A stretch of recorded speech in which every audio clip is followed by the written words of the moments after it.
Good evening everyone. हमने अपने last lecture में सेक्शन 21 तक हमने कवर किया, जिसमें हमने लास्ट में जो अपने डिफरेंसेस थे सेक्शन 19 और 21 के, जो शॉर्ट नोट्स में भी आते हैं और जब आपके असर्शन रीज़न टाइप के जब क्वेश्चंस आते हैं, जहाँ पे तथ्य जो स्टेटमेंट दे के जो क्वेश्चन पूछे जाते हैं, उसमें जो क्वेश्चन आते हैं वो उसी कॉन्सेप्ट बेस्ड पे आते हैं। ठीक है, अब हमें उसके आगे प्रोसीड करना है, क्योंकि आगे के सेक्शंस को हम कवर करेंगे। आगे के सेक्शंस में हम देखेंगे, देखिए आप 21 तक आपने पढ़ लिया, इसके बाद एक्चुअल में तो हमें पढ़ना 25 से है। ठीक है, 25 से क्वेश्चंस बनते हैं। जैसे मैंने आपको कहा था पहले भी कि ये एक मैथमेटिकल टाइप का क्वेश्चन है। ठीक है, पेपर है, तो आप अगर ये आपको मेन चीज़ें आपको पता हो कि कहाँ कहाँ से क्या क्या बनता है, ये अब तक के पोर्शन में कभी आज तक पूछा नहीं गया है इन सारे सेक्शंस में से, लेकिन इसको हमने आपके रखा है ताकि आपको ये जानकारी रहे कि इस तरह के भी प्रोविज़न्स जो हैं इसमें पाए जाते हैं। तो जैसे हमने सेक्शन 21 कॉन्टिजेंट के बारे में पढ़ा। कॉन्टिजेंट इंटरेस्ट किसको कहते हैं? जो किसी चीज़ के होने या ना होने पर डिपेंड करता है। ठीक है, इसके बाद जैसे कॉन्टिजेंट और वेस्टेड इंटरेस्ट में डिफरेंस पूछता है, उसी तरह कंडीशनल जो ट्रांसफ़र होते हैं उसके बारे में भी डिफरेंसेस पूछता है। तो कंडीशनल ट्रांसफ़र आपका सेक्शन 25 में आता है, मगर अभी फ़िलहाल हम 21 तक देखे थे, तो 22 और 23 में देख लेते हैं कि क्या क्या बातें कही गई हैं। आप इसके हेडिंग से ही देखोगे, जैसे transfer to such member of any class who attend a particular age. अब पर्टिकुलर एज की बात कर रहा है, आप यहाँ पे देखिए, जैसे ही ये पर्टिकुलर एज की बात कर रहा है यहाँ पे, तो पर्टिकुलर एज मीन्स व्हाट? हमने स्टार्टिंग में ही ये देखा था कि ये कॉन्ट्रैक्ट एक्ट का सप्लीमेंट्री है, सपोर्टिव है एक्ट। तो यहाँ पे जो प्रोविज़न कॉन्ट्रैक्ट में एक्ट में चलते हैं वो यहाँ पे भी चलते हैं। तो पर्टिकुलर एज ट्रांसफ़र करने की, सर्टेन एज कॉन्ट्रैक्ट करने की पर्टिकुलर एज क्या होती है? मेज़र होना चाहिए। पार्टी को क्या होना चाहिए? मेज़र होना चाहिए। मेजॉरिटी कब हमारे इंडिया में मान्य है? 18 ईयर्स। ठीक है, तो ये जो कह रहा है who attend particular age means 18 years की बात कर रहा है कि अगर आप प्रॉपर्टी किसी ऐसे बंदे को ट्रांसफ़र कर रहे हो जिसका भी 18 ईयर एज कंप्लीट हुआ है कि नहीं, उससे रिलेटेड। ठीक, ये कह रहा है अकॉर्डिंग टू दिस सेक्शन 22 में आप बस इतना याद करोगे। 21 में कॉन्टिजेंट इंटरेस्ट के बारे में बात करता है। सेक्शन 22 जो है कहता है पर्टिकुलर एज, मतलब 18 ईयर एज के बंदे को अगर आप ट्रांसफ़र करते हो, ठीक है, आप उस प्रॉपर्टी को, तो वो 22 के अंतर्गत आते हैं। मैं आपको अंदर भी एक बार पढ़ के बता देती हूँ। According to this section the property has been transferred in favour of such member of any class whoever. अब देखिए, एनी सच मेंबर, इसने यहाँ मेंबर क्यों लिखा और any class of any class? ठीक है, मेंबर मीन्स मेल और फीमेल दोनों आएंगे। ठीक है, इसलिए मेंबर, और particular age means at least 18 year, उसके ऊपर कोई भी। ठीक है, whoever attain a particular age unless a member fulfill the age condition, interest does not lie in favor of such member of the class। और जब तक वो इंटरेस्ट, जब तक वो अपना मेजॉरिटी नहीं एक पर्टिकुलर एज के इंसान को कह रहा है ट्रांसफ़र करने के लिए, जब तक वो एज नहीं अटेंड करेगा तब तक जो इंटरेस्ट है उसको ट्रांसफ़र नहीं माना जाएगा। ठीक, उसके बाद सेक्शन 23 कहता है transfer contingent on happening of specific uncertain event. Happening, तो पहली बात तो ये कि कैसा ट्रांसफ़र है? कॉन्टिजेंट ट्रांसफ़र है, that's mean which depend on something happen और नॉट हैपन। ठीक है, और फिर कह रहा है हैपनिंग ऑफ, लेकिन इसमें पर्टिकुलर कह रहा है हैपनिंग पे ही, happening of specific uncertain event. Uncertain event means जो कि डिसाइडेड नहीं है कि पता नहीं होगा कि नहीं, लेकिन ये बात कर रहा है कि अगर होगा, कॉन्टिजेंट इंटरेस्ट है, कॉन्टिजेंट ट्रांसफ़र है, और अगर ये होगा तब, जो कि अनसर्टेन है कि पता नहीं होगा कि नहीं, लेकिन अगर ये होगा तो ही ये ट्रांसफ़र मान्य होगा, अदरवाइज नहीं मान्य होगा। सेक्शन 23 इसके बारे में बात करते हैं। सेक्शन 24 आपका बोलता है transfer of such of certain person as survive at some period not specified. ऐसे बंदे को आप ट्रांसफ़र कर रहे हो जिसका जो सर्वाइव है वो कब तक है, कोई पर्टिकुलर पीरियड नहीं डिफाइन है उसका, बस आप कह रहे हो कि हाँ हमको कॉन्टिजेंट टाइप का ट्रांसफ़र है और हम पर्टिकुलर इंसान को कर रहे हैं या पर्टिकुलर स्पेसिफिक पर्सन को हम कर रहे हैं। देखिए, सर्टेन पर्सन लिखा है यहाँ पे, ये मत सोचिएगा कि मैं अपने आप से बता रही हूँ आपको।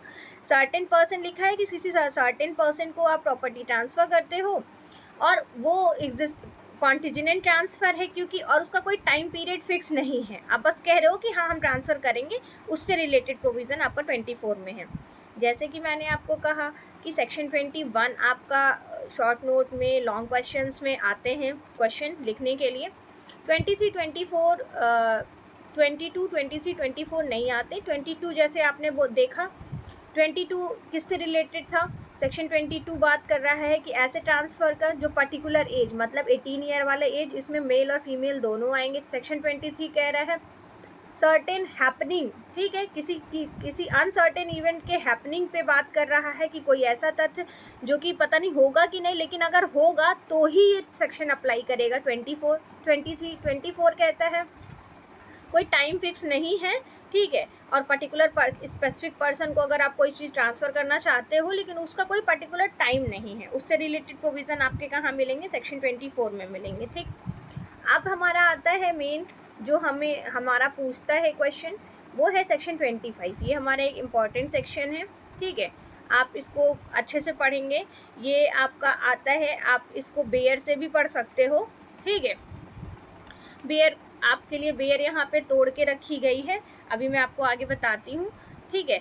अब जैसे कि ये कंडीशनल ट्रांसफ़र के बारे में बात कर रहा है, ठीक है। जब कभी आप इसको पढ़ो, क्योंकि ये कॉन्ट्रैक्ट से कोरिलेटेड एक्ट है, तो आप जब सेक्शन 25 पढ़ो तो इसके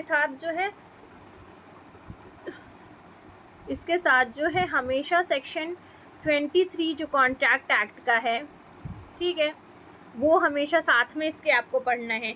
आप एक बार जाके वहाँ पे देखोगे तो वहाँ पे भी इसी तरह के बारे में बात की गई है, ठीक है।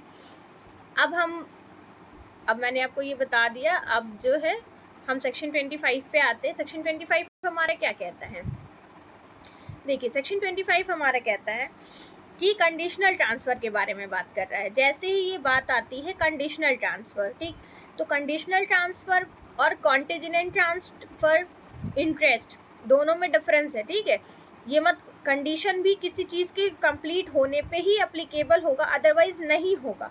हमने अगर कोई कंडीशन लगाई, अगर आप उसको फुलफिल नहीं करोगे तो वो ट्रांसफ़र वैलिड नहीं होएगा, ठीक है। तो कंडीशन से रिलेटेड, कंडीशन के नाम से रिलेटेड, इससे पहले भी आपने कई सेक्शंस पढ़े हैं, हमने पहले पढ़े हैं इसको। जैसे मैंने सेक्शन आपको जब 10, 11, 12 पढ़ाया था तो वहाँ पे भी कंडीशन की बात की गई थी कि ट्रांसफ़र वैलिड होगा, लेकिन जो उसमें कंडीशन लग रहे हैं वो वॉइड होंगे। इसी तरह ये डायरेक्ट, अब ये अलग से प्रोविज़न है कंडीशनल ट्रांसफ़र का, ठीक है। ये कह रहा है कंडीशनल ट्रांसफ़र, पहले तो आप ये जानो कहते किसको है, ठीक।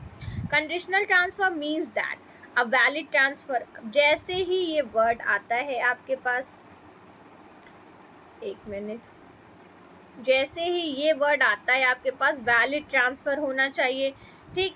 Will reach the transferee only if it fulfil condition specified by the transferor, ठीक है। और ये अप्लीकेबल तब होगा जब ये ट्रांसफरर द्वारा उस कंडीशन को फुलफिल कर दिया जाएगा, तभी ये अप्लाई करेगा। जैसे ही वैलिड ट्रांसफ़र आया, ठीक, क्योंकि ये कॉन्ट्रैक्ट से रिलेटेड है, मैं बार बार आपको ये चीज़ बता रही हूँ कि जैसे ही वैलिड ट्रांसफ़र की बात आएगी, वैलिड ट्रांसफ़र मीन्स व्हाट, कि प्रिस्क्राइब जो भी आप ट्रांसफ़र कर रहे हो वो अनलॉफुल नहीं होना चाहिए, इलीगल एक्ट के लिए नहीं होना चाहिए, और लॉ अबाइडिंग नहीं होनी चाहिए, लॉ के अगेंस्ट नहीं होना चाहिए, लॉ बाइंडिंग होना चाहिए, ठीक है। इन शॉर्ट, कोई भी अनलॉफुल एक्ट आप इसमें नहीं करोगे।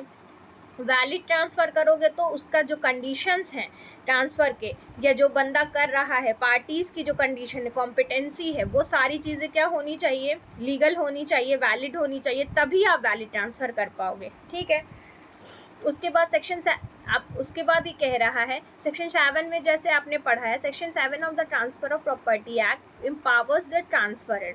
क्या कह रहा है? सेक्शन 7 जो है ट्रांसफरर है उसको एक पावर देता है, एम्पावर करता है, किस चीज़ के लिए?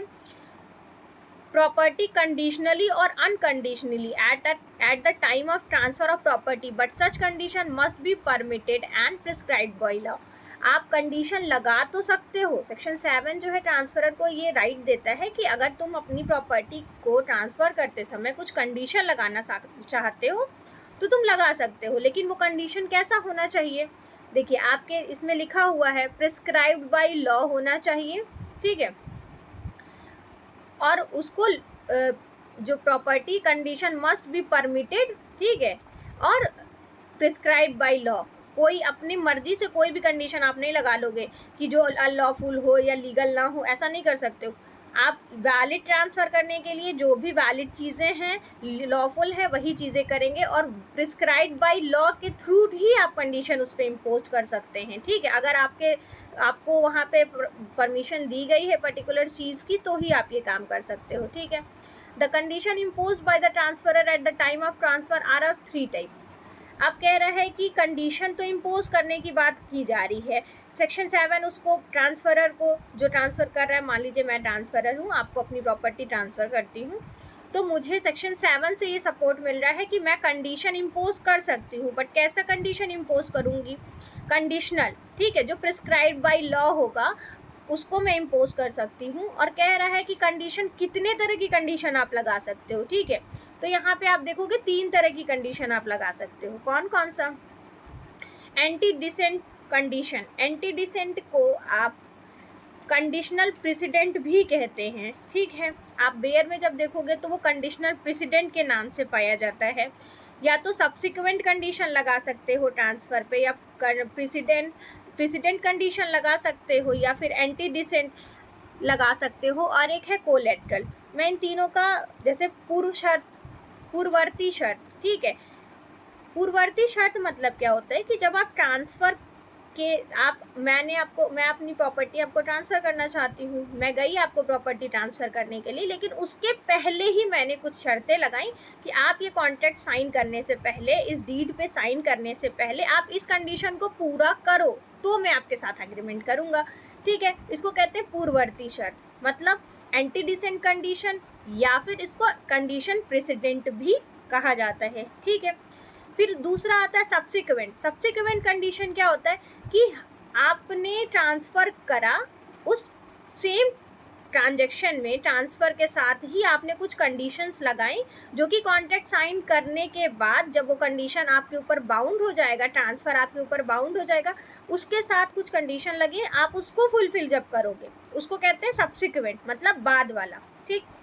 एक होता है, और तीसरा है collateral transfer, sorry condition, collateral condition. Collateral क्या होता है? जो साथ साथ चलते, पैरेलल जिसको कहते हैं, ठीक है। मैंने ट्रांसफ़र भी कर दिया, ट्रांसफ़र के साथ ये कंडीशन लगा दी। अब जैसे लीज़, बेस्ट एग्जांपल है आपके लिए लीज़ का, कि कोलेटरल मतलब क्या? मैंने ट्रांसफ़र भी किया, उस पर कंडीशन भी लगाई कि मैंने आपको एक प्रॉपर्टी लीज़ पे दी है, मैंने आपको बोला कि आप यहाँ पे इंजॉय करो, लेकिन इस इंजॉयमेंट से जो इंटरेस्ट क्रिएट होगा, आप उसको कहीं और नहीं दोगे, आप मैं उसको लूँगा। मैंने आपको पट्टे पे दिया है तो कुछ पोर्शन मैंने ऐसा कंडीशन लगाया। ये हमारे वेल नोन के लिए भी है, जैसे हम गांव वगैरह में देखते हैं, अगर सब लोग अगर किसी ने गांव देखा हो या गांव से बिलोंग करते होंगे तो वो जानते होंगे, जब हम कभी कोई ज़मीन पट्टे पे देते हैं तो कभी कभी हम ये करते हैं कि हम ये कंडीशन लगाते हैं कि अगर वहाँ से 100 रुपये की तुम्हारी वो इनकम होगी,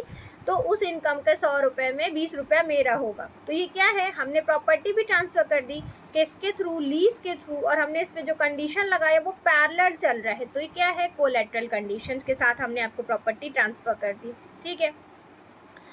फिर कह रहा है, देखिए जो सेक्शन 25 मैंने बोला इंपॉर्टेंट है, तो सेक्शन 25 से लेकर 34 तक में सारे जो प्रोविज़न हैं सिर्फ कंडीशन से रिलेटेड हैं, ठीक है। उन सारे में कंडीशनल ट्रांसफ़र के बारे में बात की गई है अलग अलग तरीके से, कि किस तरह का कंडीशन यहाँ पे लगाया गया है। लेकिन आपको इन शॉर्ट ये पता चल गया कंडीशनल ट्रांसफ़र आप कितने तरीके से मैक्सिमम कर सकते हो, 3 तरीके से, चाहे वो प्रेसिडेंट कंडीशन हो, चाहे सब्सिक्वेंट हो, या फिर वो कोलेटरल हो, ठीक है। अब कह रहा है कि when the interest depend on the condition will fail. अब जैसे ही ये चीज़ देखिए, थोड़ा ये नेगेटिव सेंस में है कि कह रहा है कंडीशन विल फेल, ठीक है, कि अगर ये सारी चीज़ें नहीं होंगी, ठीक है, ये सारी चीज़ें अगर नहीं होंगी, तो अगर आप इन सारी चीज़ों के अलावा कोई कंडीशन लगाते हो तो वो क्या हो जाएगा? वो ट्रांसफ़र, कंडीशनल ट्रांसफ़र वॉइड हो जाएगा, ठीक है। ये एक्चुअली आपका मैं आपको बता देती हूँ, जिसके पास बेयर है वो बेयर अपना खोल ले। बेयर के ही इसेंशियल्स हमने अलग से इसको लिखे हैं, ठीक है, क्योंकि इसको हमने नेगेटिव सेंस में इसलिए भी लिखा है क्योंकि आपको जब क्वेश्चन आता है तो इसी तरह से आता है, ठीक है, नेगेटिव सेंस में ही आता है। तो आप थोड़ा अगर वैसे पढ़ने सुनने की आदत होगी आपकी तो आपको लिए ज़्यादा फायदा होगा, ठीक है। तो ये कह रहा है interest dependent on the condition will fail. अगर इन सारी कंडीशन को आप नहीं फॉलो करोगे, इन सारे कंडीशन के अलावा कोई और कंडीशन इम्पोज करते हो तो वो फेल माना जाएगा कंडीशनल ट्रांसफ़र के अंतर्गत। पहला क्या है, the condition is impossible to fulfil. अगर कोई ऐसा कंडीशन आप लगाते हो कि जो इम्पॉसिबल है, आपने प्रॉपर्टी ट्रांसफ़र की और ऐसा कंडीशन लगा दिया कि हम तुमको तभी देंगे या जब ये चीज़ होगा, और वो एक्ट कैसा है, इम्पॉसिबल सा एक्ट है, तो क्या वो कंडीशनल ट्रांसफ़र वैलिड होगा? नहीं होगा। दूसरा है फॉरबिडन बाय लॉ। कोई ऐसा कंडीशन आप लगा रहे हो जो लॉ मना करता है कि नहीं ये इलीगल है, आप इस तरह की कंडीशन नहीं इम्पोज कर सकते, फिर भी अगर आप इस तरह की कंडीशन इम्पोज करते हो तो वो क्या ट्रांसफ़र होगा, कंडीशनल ट्रांसफ़र क्या हो जाएगा, वॉइड हो जाएगा। तीसरा है defeat the provision of law. Defeat means क्या होता है कि आप ये जो भी लॉ है हमारा उसको आप वायलेट कर रहे हो, ठीक है, उसके अकॉर्डिंग आप नहीं चल रहे हो, ठीक है, उसको कहते हैं defeat by the provisions of law. चौथा है फ्रॉडुलेंटली। अगर आप कोई ट्रांसफ़र कंडीशन इम्पोज करते हो, आपके मन में पहले से है कि आप उसको फ्रॉड करना चाह रहे हो, तो इस तरह का भी कंडीशन आप उस पर इम्पोज नहीं कर सकते हो। पांचवा है इंजरी टू बॉडी और प्रॉपर्टी इज़ इन्वॉल्व और इम्प्लाइड। अगर किसी ऐसा कंडीशन कोई लगाते हो कि किसी के बॉडी को नुकसान पहुँचे या किसी की प्रॉपर्टी को नुकसान पहुँचे, ठीक है, और वो इम्प्लाइड तरीके का कंडीशन है, तो क्या ये वैलिड होगा कि नहीं? नहीं, क्योंकि जो भी लॉ बनाए गए हैं हमारे, वो सब हमारी सुविधा के लिए बनाए गए हैं। तो हमारे में हम सब आते हैं। किसी दो पार्टी में, किसी दो लोगों के बीच में अगर कोई टकरार होता है तो उसका मतलब ये नहीं कि पूरे लोग डिवाइड हो जाते हैं। एक्चुअल में लॉ तो सबको अपना मानता है ना, तो सबके बेनिफिट की बात करता है, इसलिए वो ऐसा कह रहा है कि अगर आप किसी की ऐसा कंडीशन आप लगा रहे हो कि हम तुमको ये अपनी प्रॉपर्टी देंगे, जब हमने कंडीशन क्या लगाई, तब जब तुम उसको नुकसान पहुंचाओगे, उसकी प्रॉपर्टी को नुकसान पहुंचाओगे, तो ये इस तरह के कंडीशन वॉइड होंगे और वैलिड नहीं होंगे। मतलब इस तरह के कंडीशन आप नहीं लगा सकते हो, ठीक है। सेक्शन 25 के इसेंशियल्स हैं ये। फिर कह रहा है अगर कोई बी इमोरल और अपोज टू पब्लिक पॉलिसी। अगर कोई ऐसा कंडीशन आप लगाते हो ट्रांसफ़र के टाइम कि वो इमोरल हो, मतलब इमोरल मीन्स क्या होता है, हमारी कुछ मोरल ड्यूटीज़ होती हैं जो कि इन्फोर्सेबल बाय लॉ तो नहीं होती हैं, लेकिन आम जनता के नज़र में हमारी क्रेडिबिलिटी के लिए, हमारे सेल्फ रिस्पेक्ट के लिए वो हम उसको मानते हैं कि हमें ये करनी चाहिए इंसानियत के वजह से, ठीक है। तो अगर कोई ऐसा इमोरल सा अगर आप कंडीशन इम्पोज करते हो या फिर कोई ऐसा कंडीशन इम्पोज करते हो जो पब्लिक पॉलिसीज़ के अगेंस्ट है, मतलब जो पब्लिक के इंटरेस्ट के अगेंस्ट है कि आप ट्रांसफ़र कर दोगे उससे दूसरों को नुकसान हो, आप ऐसा काम नहीं कर सकते हो, ठीक है। फिर उसके बाद है कह रहा है कि the above condition is invalid and is void. तो अगर इन सारे 6 जो कंडीशन आपको बताएगी, इन सारे कंडीशन को अगर आप किसी ट्रांसफ़र के साथ लगाते हो तो वो सारे के सारे क्या होंगे, वॉइड होंगे, ठीक है। और जो ट्रांसफ़र है वो क्या हो जाएगा, फेल हो जाएगा, क्योंकि ये ऑलरेडी है ही कंडीशनल ट्रांसफ़र। तो कंडीशन ही अगर तुमने अनलॉफुल बना दिया तो जो ट्रांसफ़र है वो भी क्या हो जाएगा, फेल हो जाएगा, और जो सारे कंडीशन है वो सारे क्या हो जाएंगे, वॉइड हो जाएंगे, ओके। अब मैं आपको एग्जाम्पल, देखिए हमने यहाँ पे इलस्ट्रेशन आपके लिए डाला नहीं, तो मैं आपको बेयर से बताती हूँ, ठीक है। जैसे कि मान लीजिए आपने कंडीशनल ट्रांसफ़र किया, इलस्ट्रेशन है आपका, आप देख सकते हो अपने बेयर में, अगर आप लोग के पास है तो, नहीं है तो थोड़ा बेयर खोल के भी देखा करो आप। इलस्ट्रेशन नंबर जो पहला है सेक्शन 25 का, उसमें है जैसे कह रहा है A lets a farm to B on condition that he shall walk 100 mile in an hour, ठीक है। ए ने बी को कहा कि मैं तुम्हें पट्टे पे अपनी ज़मीन तब दूंगा, ठीक है, वो कंडीशन लगा रहा है, पट्टे पे ज़मीन दे रहा है, कह रहा है मैं तुम्हें अपनी ज़मीन पट्टे पे तब दूंगा अगर तुम 1 घंटे में 100 माइल्स चलोगे उस ज़मीन पे। 1 घंटे के अंदर अगर 100 माइल्स तुम चल के मुझे दिखा दोगे तो मैं तुम्हें ये पट्टे पे ज़मीन तुम्हें दूंगा। तो ये कैसा कंडीशन है, ये कंडीशन इम्पॉसिबल सा एक्ट है ना। जो पहला इसेंशियल हमने देखा वो इम्पॉसिबल है, पॉसिबल नहीं है कि कोई एक इंसान 1 घंटे में 100 माइल्स चले, ठीक है। तो ये क्या हो जाएगा, कंडीशनल ट्रांसफ़र वॉइड हो जाएगा, ठीक। दूसरा एग्जाम्पल है जो बी वाला इलस्ट्रेशन है आपका, जैसे है A gives ₹500 to B on condition that he shall marry A's daughter to C. ठीक है, ए ने 500 रुपया बी को दिया और ये शर्त लगाई कि कंडीशन रखी, मतलब शर्त मीन्स कंडीशन रखी कि ए जो है that he shall marries A's daughter to C, कि ए की बेटी से सी की शादी वो करवाएगा। ठीक है, तो at the date of the transfer she was dead. ठीक है, जिस डेट को आपने ये ट्रांसफ़र किया, कंडीशन लगाया, ठीक है, उस डेट को सी की डेथ हो गई। सी से ही शादी करानी थी, ए के डॉटर की सी से शादी करानी थी। ठीक है, तो सी की डेथ हो गई, तो क्या हो गया, इस तरह का ट्रांसफ़र क्या हो गया, वॉइड हो गया। और ये कंडीशन कैसा है, इम्पॉसिबल हो गया ना, वो एक्ट ही इम्पॉसिबल हो गया। जब इम्पॉसिबल हो गया तो उसका फुलफिलमेंट तो पॉसिबल नहीं है। ठीक, इसी तरह के 2 इलस्ट्रेशन और हैं, आप अपना देख लीजिएगा। ठीक है, आप बस ये कोशिश करिएगा, ये जो 6 इसेंशियल है आप ये जानो, ये 6 इसेंशियल है सेक्शन 25 के। इसके अंतर्गत अगर कोई चीज़ आती है तो वो ट्रांसफ़र, कंडीशनल ट्रांसफ़र कैसा हो जाएगा, वॉइड हो जाएगा। ठीक, अब हम सेक्शन 26 की बात करते हैं। सेक्शन 26 में मैं आपको पहले ही बता देती हूँ, आप नोट कर लो अपने वेयर पे कि सेक्शन 26 में भी अभी हमने कल भी एक सेक्शन पढ़ा था और आज सेक्शन 26 में हम देख रहे हैं, इसमें भी डॉक्ट्रिन ऑफ साइप्रस वेस्टेड है। ठीक है, कहीं ऐसे साफ साफ दिख नहीं रहा, बट इसमें डॉक्ट्रिन ऑफ साइप्रस वेस्टेड है ऑलरेडी। ठीक है, आप इस सेक्शन को जब भी पढ़ो, सेक्शन 26 को हमेशा 29 के साथ पढ़ोगे। ठीक, अब आप देखो सेक्शन 26 कह रहा है fulfilment of condition president. Condition president मैंने आपको जैसे पहले ही बताया है कि सेक्शन 25 से लेके 34 तक के जितने प्रोविज़न हैं वो सारे के प्रोविज़न कंडीशनल ट्रांसफ़र पे डिपेंड करते हैं। तो जो सेक्शन 25 है वो बताता है ये भी कि कितने तरह के कंडीशन से आप ट्रांसफ़र कर सकते हो। तो 3 तरीका था, तो उसमें से जो प्रेसिडेंट कंडीशन है, ठीक है, वो सेक्शन 26 में बता रहा है। ठीक, कह रहा है fulfilment of the president condition. वो कंडीशनल ट्रांसफ़र हम तब करेंगे जब जो पहला जो हमारा कॉन्ट्रैक्ट पे साइन करने से पहले वाली जो कंडीशन हम इम्पोज कर रहे हैं पार्टी पे, वो जब फुलफ़िल कर देगा तब हम आगे बढ़ेंगे, तो उसको कहते हैं प्रेसिडेंट कंडीशन। ठीक है, ये कह क्या रहा है, अब देखो सेक्शन 26 को आप हमेशा, मैंने आपको बताया सेक्शन 26 को जो है आप हमेशा सेक्शन 26 को हमेशा 29 के साथ लेके पढ़ोगे। अब देखो सेक्शन 29 क्या कहता है, सेक्शन 29 किससे रिलेटेड है, फुलफिलमेंट ऑफ कंडीशन सब्सिक्वेंट। ठीक है, ये प्रेसिडेंट की बात कर रहा है। 3 तरह के कंडीशन आप लगा सकते हो, प्रेसिडेंट, सब्सिक्वेंट एंड कोलैटरल। तो सब प्रेसिडेंट की बात आपकी 26 में कर रहा है, पूर्ववर्ती शर्तें।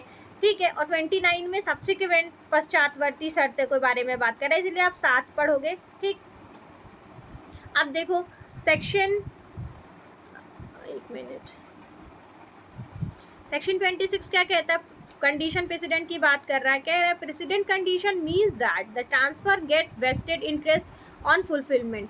तो जो वो कह रहा है कि ये किस तरह का, ये जो होता है किस तरह का आपका होता है ट्रांसफ़र, जो कंडीशनल होता है प्रेसिडेंट, उसमें कह रहा है वेस्टेड इंटरेस्ट आपको मिलेगा on fulfilment of the condition mentioned in the transfer. अगर कोई ऐसा ट्रांसफ़र है जो कंडीशन प्रेसिडेंट है, हम कह रहे हैं कि हम तुमको ये चीज़ देंगे तब जब तुम इस चीज़ के लिए एग्री करोगे, और अगर आपने वो काम कर दिया, वो एग्री कर गए, तो जैसे ही हम ट्रांसफ़र करेंगे तो वो जो इंटरेस्ट है उस प्रॉपर्टी का, उस ट्रांसफ़र का, तो वो आप में वेस्टेड हो जाएगा। मतलब जैसे ही वेस्टेड आता है वर्ड, मतलब आप उसके ओनर हो जाओगे। ठीक है, interest on fulfilment of the condition mentioned in the transfer, जो भी ट्रांसफ़र के डीड में लिखा हुआ, अगर आपने उसको फॉलो कर दिया, आपने उसको बता दिया, तो आपको वेस्टेड इंटरेस्ट मिल जाएगा। If the preceding condition is positive, कह रहा है condition is positive and able to fulfil vested interest is achieve.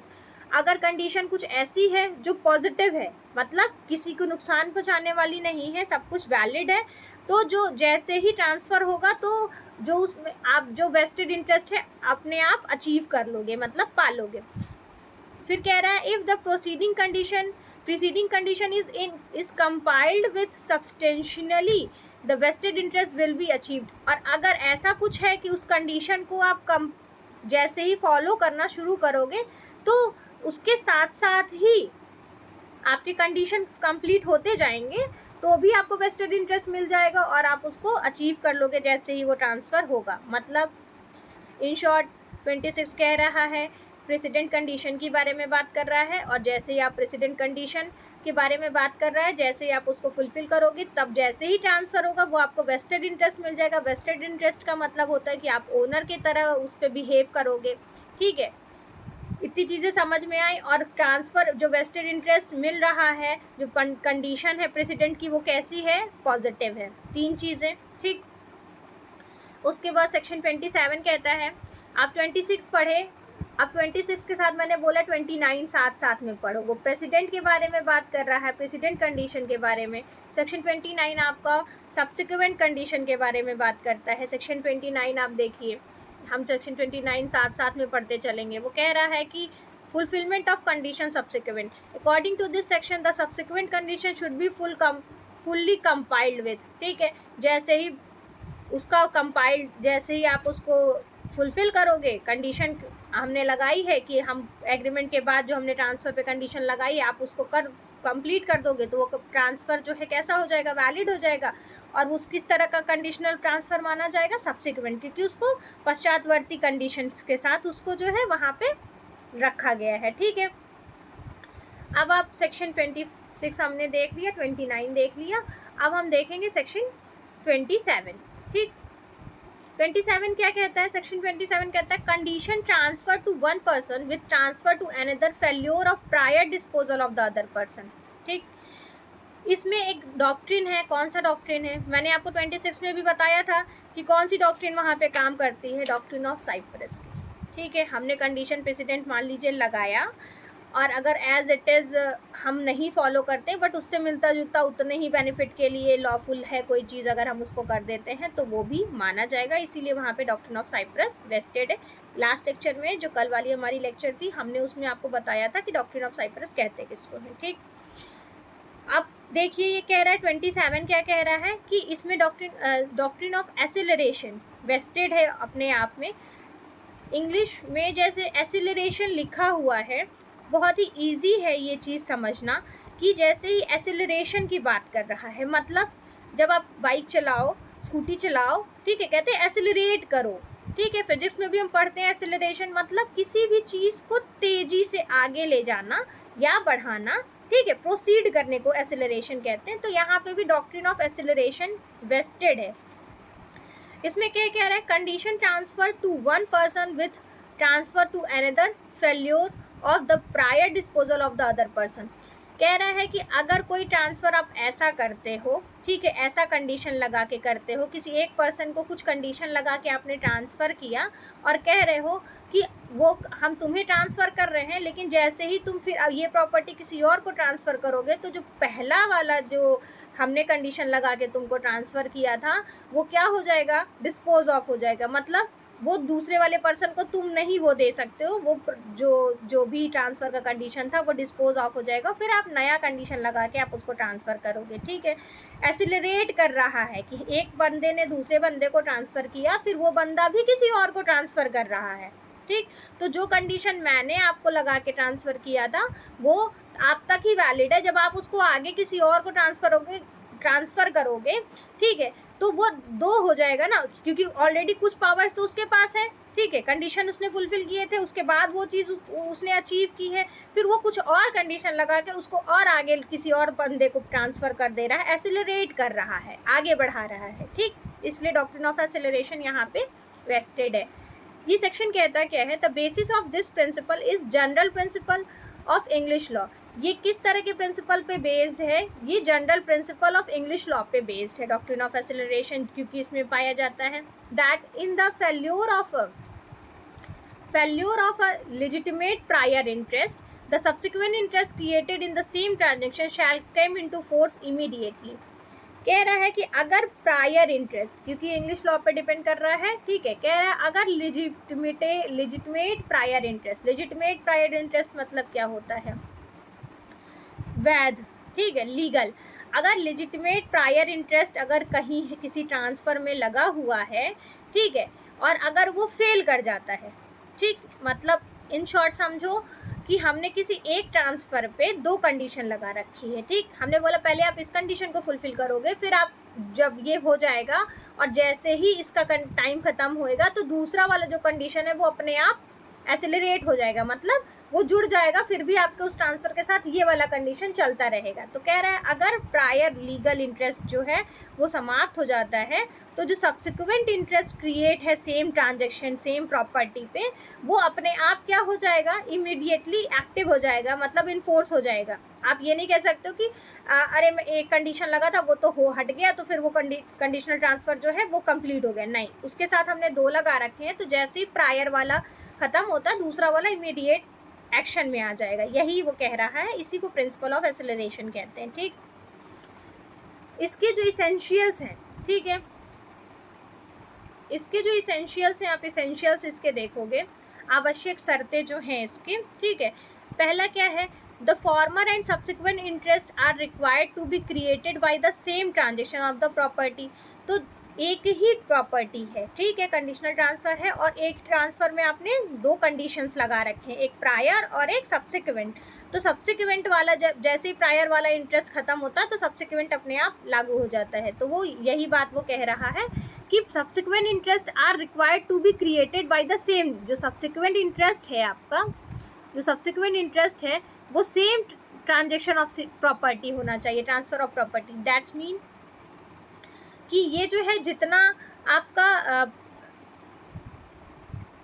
आपका जो कह रहा है कि सेम ही प्रॉपर्टी के, अलग अलग प्रॉपर्टी पे नहीं कि एक प्रॉपर्टी सब पे प्रेसिडेंट हमने लगाया एक प्रॉपर्टी से सब्सिक्वेंट, नहीं, एक ही प्रॉपर्टी होनी चाहिए जिस पे आपने सब्सिक्वेंट इंटरेस्ट भी लगाया हो। दूसरा है the latter interest take effect when the former interest became void. तो जो कह रहा है जो पहला वाला लेटर इंटरेस्ट है अगर वो इफेक्ट में आता है तो जो फॉर्मर इंटरेस्ट है वो वॉइड हो जाएगा। जैसे ही सब्सिक्वेंट वाला, मतलब 2 कंडीशन आपने लगा रखी है, जैसे ही पहला वाला कंडीशन ख़त्म हुआ दूसरा वाला अपने आप क्या हो जाएगा, इन्फोर्स हो जाएगा, तो पहला वाला वॉइड हो जाएगा, ठीक है। 2 कंडीशन हमने लगाई हैं, एक जैसे ही हटता है तो दूसरा इन्फोर्स हो जाएगा, इस वजह से पहला वाला को क्या हम कंसीडर करेंगे कि ये वॉइड हो गया, क्योंकि एक साथ 2 कंडीशन वहाँ पे नहीं एक्ट करेंगे, ठीक। तीसरा है condition relating to proceeding interest must be valid. Preceding interest must be valid. तो जो भी कंडीशन आपने लगा रखी है वो कंडीशन कैसी होनी चाहिए, प्रीसीडिंग इंटरेस्ट जो है वो वैलिड होनी चाहिए। वैलिड का मतलब क्या, अगेन जैसे ही वैलिड वर्ड आया, लॉफुल, ठीक। But due to their non fulfilment the earlier interest will fail. लेकिन अगर ऐसा कुछ करते हो कि आपने वैलिड इंटरेस्ट हमने लगा रखा था लेकिन आपने उसको फुलफिल नहीं किया, non fulfilment of the earlier interest, तो अगर आपने पहले वाले कंडीशन को फुलफिल नहीं किया, वैलिड लगाया था हमने कंडीशन बट आपने नहीं किया, तो वो क्या हो जाएगा, उसका इंटरेस्ट फेल हो जाएगा और जो दूसरा वाला इंटरेस्ट सब्सिक्वेंट इंटरेस्ट लगा हुआ है वो इन्फोर्स हो जाएगा, ठीक। चौथा है in the event of the former interest fail.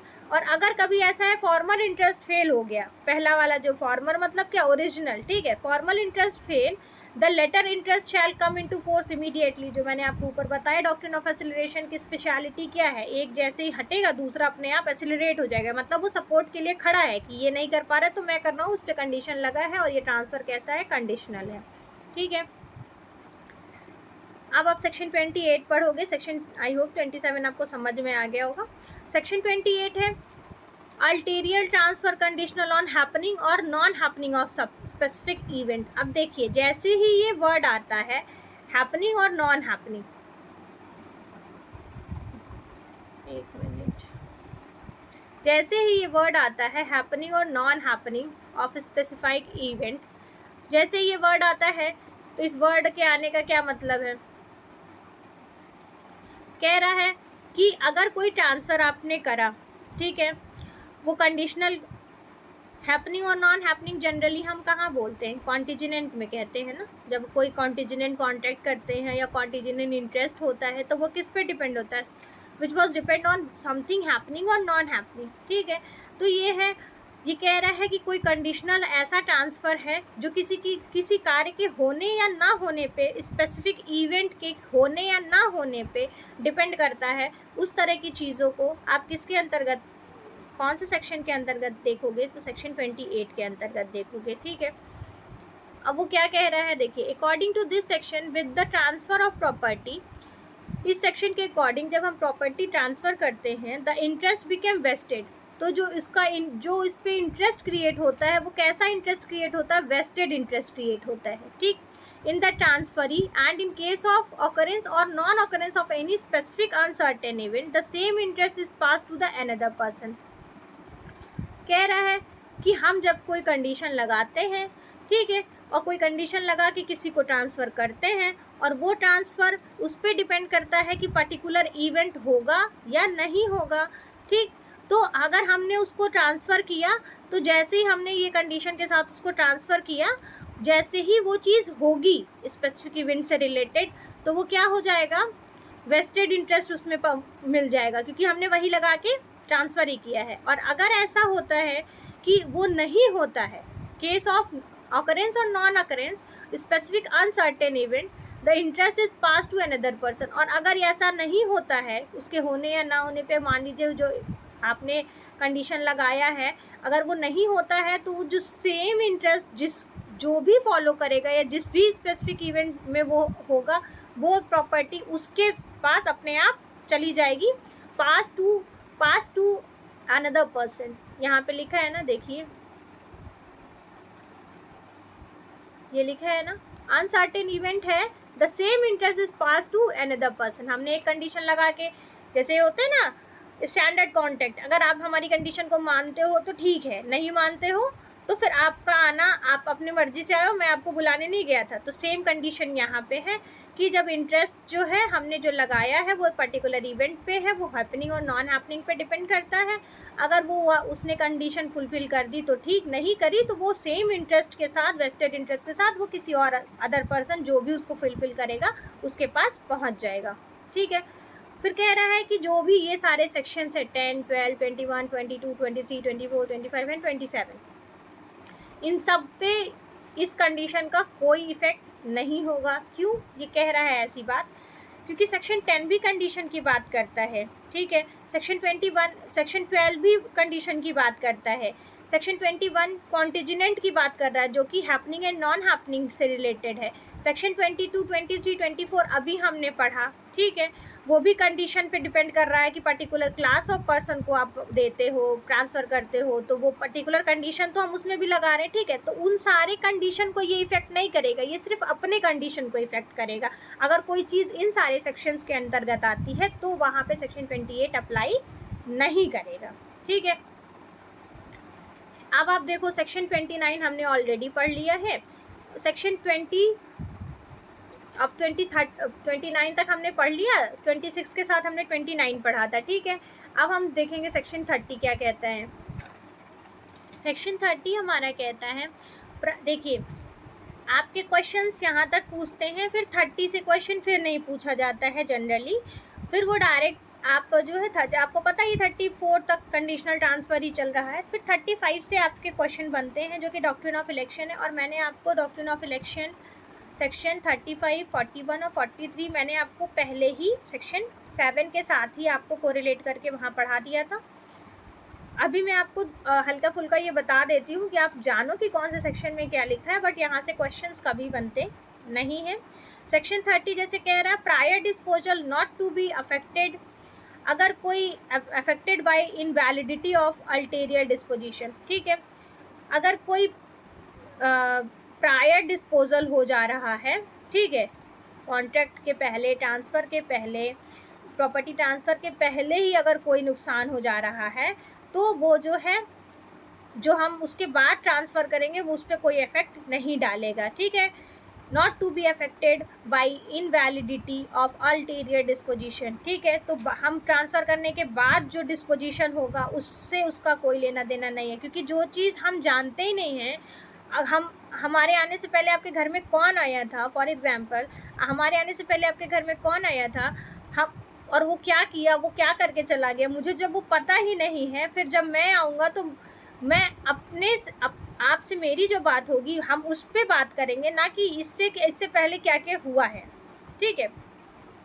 तो वही कह रहा है कि अगर कोई ट्रांसफ़र ऐसा कर रहे हो, प्रायर डिस्पोजल हो जाता है, आपके ट्रांसफ़र करने से पहले कहीं कोई डिस्पोजल हुआ है, तो वो इस पर इफ़ेक्ट नहीं करेगा, ठीक है, कि हम बाद में आते हैं तो हमारा जो बाद में ट्रांसफ़र के बाद जो हमने कंडीशन लगाई, अगर वो डिस्पोजिशन उसका होता है तो वो पहले वाले से कोई नाता रिश्ता नहीं रखता है। ठीक है, if the ulterior transfer is void, कह रहा है कि मान लीजिए हमने जो बाद में ट्रांसफ़र किया वो वॉइड हो, अल्टीरियर जो हमारा ट्रांसफ़र है वो वॉइड है, as a result of the void condition, void है।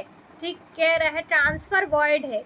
किस वजह से वॉइड है? क्योंकि उसका जो कंडीशन हमने लगाया था वो वॉइड कंडीशन लगाया था। हमने सेक्शन अभी ऊपर के सेक्शन 25 में हमने जो कंडीशन 6 कंडीशन पढ़े, वो 6 कंडीशन कैसे थे कि अगर आप वो सारे कंडीशन लगाते हो तो सारा कंडीशन क्या हो जाएगा? वॉइड हो जाएगा। वो ये वही उसी वाले वॉइड की बात कर रहा है। ठीक है, कह रहे हैं वो हमारा कोई ट्रांसफ़र अगर वॉइड हो जाता है, क्यों? क्योंकि उसमें जो हमने कंडीशन लगाई थी वो वॉइड थी। तो जो प्रायर डिस्पोजिशन है, तो अगर उसके पहले अगर कोई डिस्पोजिशन होता है तो वो हमारे किसी भी तरह के ट्रांसफ़र को इफ़ेक्ट नहीं करता है। यही बात कहता है सेक्शन 30 आपका। ठीक, 31, 32, 33, 34 ये सारे के सारे कंडीशनल ट्रांसफ़र के बारे में ही बात करते हैं। ठीक है, वो जैसे पहला कह रहा है 31 कह रहा है transfer of condition shall cease to have effect in event of the occurrence और non occurrence of specific uncertain event. अभी आपने जो ऊपर वाले सेक्शन में पढ़ा occurrence and non occurrence of certain happening, ठीक है, स्पेसिफिक इवेंट, और ये कह रहा है स्पेसिफिक अनसर्टेन इवेंट। ठीक, इससे पहले जो सेक्शन में हमने पढ़ा वो कहा कि वो ये कह रहा था कि कोई चीज़ होना या ना होना किसी स्पेसिफिक इवेंट पे डिपेंड करता है, तब वो ट्रांसफ़र वैलिड होएगा। ये कह रहा है वो जो स्पेसिफिक इवेंट है वही अनसर्टेन है। ठीक, आपको बस ये 2 की पॉइंट याद करनी है कि ये भी हैपनिंग 31 सेक्शन जो है ये भी हमारे हैपनिंग और नॉन हैपनिंग से डिपेंड बात कर रहा है, लेकिन जो इसका स्पेसिफिक इवेंट है वो कैसा है? अनसर्टेन है। ठीक, सेक्शन 32 कहता है कि such condition should B not invalid, should not be invalid. कह रहा अगर ऐसा कंडीशन हम कुछ लगाते हैं कंडीशन की जो कि इनवैलिड नहीं होगा, मतलब इनवैलिड नहीं हो सकता है, तो जब इनवैलिड नहीं होगा तो वो ट्रांसफ़र हमारा कैसा होगा? वैलिड होगा। ठीक, 33 कहता है transfer conditional on performance act when no time is specified for doing that work. अब कह रहा है जो 33 किससे रिलेटेड है? टाइम से रिलेटेड है। ठीक, कंडीशन ऐसी है जो टाइम से रिलेटेड है, और वो कैसा टाइम है? जो कि अनसर्टेन है, कोई डिफाइन नहीं है। ठीक, वैसा कोई कंडीशन लगाते हैं तो हमारा ट्रांसफ़र किस तरह में आएगा? कंडीशनल ट्रांसफ़र में आएगा। ठीक, फिर 34 क्या कहता है? Transfer condition on performance of act time being specified. ये कह रहा है यहाँ पे जो है टाइम आपका स्पेसिफाइड है। अब देखिए सेक्शन आपको मैं मैंने बोला 31 से 34 तक के प्रोविज़न्स क्या कहते हैं। 31 कहता है ट्रांसफ़र ऐसा है जो उसको, इसमें बस एक चीज़ लर्न करनी है, क्या? कि uncertain event, wait for a minute,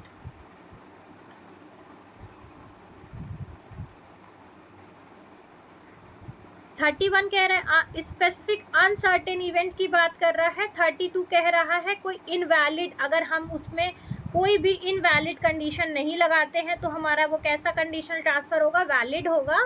इसमें लिखा इनवैलिड है, मैंने बोला आपको नेगेटिव सेंस में चलता है। ठीक है, 33 जो है ये कहता है ये टाइम की बात करता है जहाँ पे टाइम कोई डिसाइड नहीं है, और 34 जो है स्पेसिफिक टाइम। 33 कह रहा है टाइम डिसाइड नहीं है, 34 कह रहा है टाइम डिसाइड है, 31 कह रहा है कि इवेंट जो है हमारा अनसर्टेन है, 32 कह रहा है कि हमारा जो कंडीशन है वो वैलिड है। ठीक, वहाँ पे इनवैलिड लिखा है, इसलिए लिखा है क्योंकि कह रहा है शुड नॉट बी इनवैलिड। अगर इनवैलिड नहीं है तो मतलब क्या है? वो वैलिड है, तो वो ट्रांसफ़र भी क्या होगा? वैलिड होगा। और सेक्शन 30 हमारा क्या कहता है? कह रहा है कि अगर हमारे आपसे कॉन्ट्रैक्ट ट्रांसफ़र करने, आप हमें जब प्रॉपर्टी ट्रांसफ़र करने आए उसके पहले अगर कुछ भी वहाँ पे उससे पहले कुछ हुआ था तो उससे मेरा कोई लेना देना नहीं है। अगर प्रायर डिस्पोजल कुछ हो गया है तो उसका हमारे दोबारा जब हम ट्रांसफ़र करने जाएंगे तो उससे कोई लेना देना हमारा नहीं होगा। ठीक है, फिर सेक्शन 35 से आप जब देखोगे, सेक्शन 35 से आपको देखना, 35 से लेके 37, 41 और 43 मैंने पहले की लेक्चर्स में बताए हैं, आप वहाँ से देख सकते हो। जब मैंने सेक्शन 7 बताया था, दूसरे या तीसरे लेक्चर में आपको मिल जाएगा। ठीक, बाकी की क्लासेस हम कल कंटिन्यू करेंगे उसके आगे। ठीक है, हमारा टीपीए बहुत जल्द ख़त्म हो जाएगा और इसके ख़त्म होने के बाद मैं आपको एक समरी, जैसे चैप्टर की समरी बनाते हैं, मैं आपको पूरे टीपीए की समरी बताऊंगी ताकि आपको पूरा टीपीए एक्चुअल में है क्या, इसमें कितने प्रोविज़न है, किस किस तरह के क्वेश्चन बनते हैं, ठीक है, वो सारी चीज़ें आपको एक कंबाइंड जगह पे मिल जाए। लेकिन उसके लिए पहले ये जानना ज़रूरी है आपके लिए कि हर एक सेक्शन के जो इसेंशियल्स हैं, जैसे अगर आपको इंडेक्स से उठा के क्वेश्चन पूछ दिया तो आपके वो क्वेश्चन गलत ना हो, उसके लिए ज़रूरी है कि आप सेक्शन वाइज भी चीज़ों को जानो, ठीक है। बाकी की क्लास हम कल कंटिन्यू करेंगे। एंड प्लीज़ अगर आप नए हो चैनल पे तो आप सब्सक्राइब करो हमारे चैनल को, ठीक है, लाइक करो, कमेंट करो, प्लीज़ कमेंट करो। कमेंट की मुझे बहुत मैं बहुत होप से, जैसे इतने मन से आपको अपना एफर्ट देती हूँ, तो मैं ये उम्मीद करती हूँ कि आप जब देखो, आपको जो भी समझ में आए, ना समझ में आए तो भी, समझ आए तो भी, आप कमेंट ज़रूर करा करो, ठीक है। Okay, thank you. अब बाकी क्लासेस हम कल कंटिन्यू करेंगे। Thank you.